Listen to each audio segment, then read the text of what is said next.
ज्या कुळावरून राजकीय सूत्र बदलतात असं म्हणतात आपल्या महाराष्ट्रामध्ये, ते म्हणजे पवार घराणं.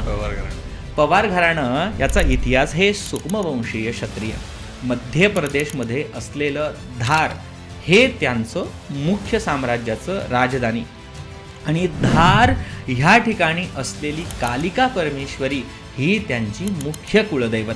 म्हणून पवार घराण्यांचं जे गोत्र आहे हे वशिष्ठ गोत्र आहे, आणि कुलदेवता ही धारमध्ये असलेली कालिका परमेश्वरी. आता बघा, मी तुम्हाला म्हटलं की पवार मुख्य निंबाळा गावामध्ये काही पवार गेले, ते निंबाळकर झाले, मुख्य ते पवारच आहे. म्हणून ज्या लोकांचं कुळ पवार असेल त्यांनी धारमध्ये असलेली कालिकेचं दर्शन घ्यावं. अनेक असे घराण्यामध्ये अष्टमीची महापूजा सांगितलेली आहे. सोलंकी घराणं, चव्हाण घराणं, पवार घराणं, अष्टमीची दुर्गा पूजा ही कुळ परंपरा होते. काही ठिकाणी खूप मोठ्या उत्सव त्याला मिळाला, पण आता ती विसरले, कुलाचार विसरले. तर मला असं वाटतं की एकदा आपण आपला कुळाचा शोध घेऊन ते परत सुरू केलं पाहिजे.